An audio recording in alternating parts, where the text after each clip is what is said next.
నమస్తే అండి. మీరెప్పుడైనా బీరకాయ కూర చేసేటప్పుడు కొన్ని బీరకాయ ముక్కలు తీసిపెట్టి, కొన్ని వంకాయ ముక్కలు కూడా వేసి, నేను చేయబోయే రోటి పచ్చడి చేసి చూడండి. ఫిదా అయిపోతారు. ముందుగా ప్యాన్ పెట్టి 1 టేబుల్ స్పూన్ నూనె వేసి, నూనె కాగాక 3 టేబుల్ స్పూన్ వేరుశనగలు వేసి, అవి కలర్ మారేదాకా వేపండి. ఇప్పుడు 7 పచ్చిమిర్చి ముక్కలు కూడా వేసి కలపాలి. ఒక చిన్న అల్లం ముక్క కూడా వేద్దాం. కాస్త కరివేపాకు రెబ్బలు కూడా వేసి వేపి వాటిని అన్నిటినీ ఒక గిన్నెలో తీసి పక్కన పెట్టుకోవాలి.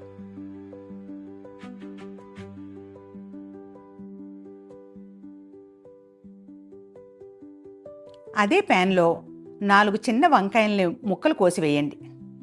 నెక్స్ట్ కొన్ని బీరకాయ ముక్కలు, ఒక పెద్ద టమాటోని ముక్కల కింద చేసుకుని వాటిని కూడా యాడ్ చేయాలి.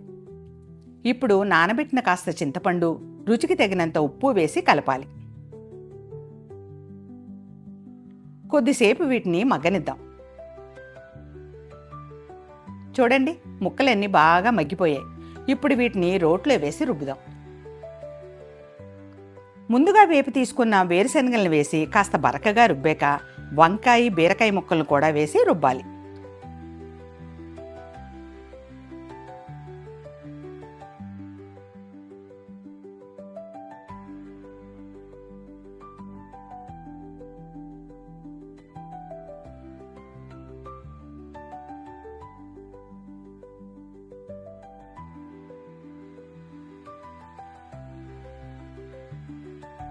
ఫైనల్గా కొన్ని ఉల్లిపాయ ముక్కలు, కాస్త కొత్తిమీర వేసి కలపాలి.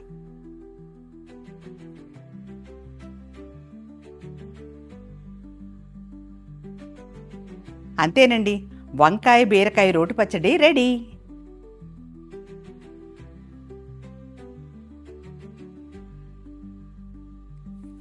దీన్ని మీరు వేడి అన్నంలో మంచిగా నెయ్యి వేసి పచ్చడి వేసుకొని తిని చూడండి.